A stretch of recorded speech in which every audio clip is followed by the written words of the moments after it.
அப்பனே முருகா எல்லாருக்கும் ஏதாவது ஒரு உதவி செய்யறேன். எனக்கு ஒரு மாவுக்கு ஏதாவது ஒரு சின்ன உதவி என்றாலும் செய்யலாம். பெருசா ஒன்று என்ன கேட்க போறேன் சொல்லு.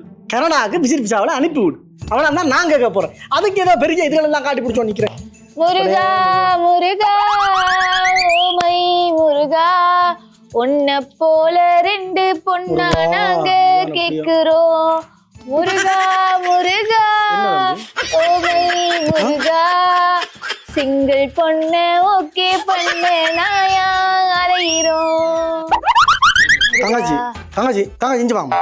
என்னன்னு இதுல இருந்து குரங்கு சேட்டை காட்டிக்கொண்டு விளையாடுறீங்களா? குரங்கு சேட்டை என்ன வளர்க்கிறீங்க கோயில்ல வந்து நின்று? தங்கச்சி எனக்கும் முருகனுக்கும் ஏகப்பட்ட பிரச்சனை இருக்குது. இங்க வந்து பாரத மன நிம்மதி, வீட்டு பிரச்சனை, நாட்டு பிரச்சனை எல்லாத்தையும் தீக்க தான் கோயிலுக்கு வர. உதுக்காலம் அதுக்கான குறுக்க மறக்க ஓடுத்துறீங்களா? குரங்கு சேட்டை காட்டிக்கொண்டு உங்களுக்கு டிக்டாக்ல அருமை தெரியுமா? ஒரு வீடியோ எடுத்து ஹேஷ்டேக்ல நல்லூர் 2 போட்டு இன்ஸ்டாகிராம் டிக்டாக்ல போட்டா சும்மா வைரலா ஆயிரலாம். உங்களுக்கு அதெல்லாம் தெரியும்? அந்த வேட்டியையும் பழம் உடுப்பையும் கட்டிட்டு வந்து நின்று கத்திட்டு இருக்கதான் தெரியும் உங்களுக்கு. இதெல்லாம் செஞ்சீங்கன்னா நீங்க எப்பயும் இருப்பீங்க. அடுத்த பாட்டு முருகா இந்த மாதிரி பக்தி பாட்டு இல்லாம கொஞ்சம் அடித்தடிமாய் அந்த மாதிரி பாட்டு ஆசைண்டா. ஓகே நல்ல கலர் வருது, நல்லா இருக்கு. இந்த அண்ணன் லைட்டிங் எல்லாம் இந்த அண்ணன் தேங்காய் கொண்டு வச்சிருக்காங்க.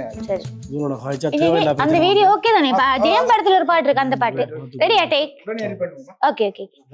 போயா போயா போயா போயா ஓ வேலையத்தான் பார்த்துக்கிட்டு போயா போயா போ.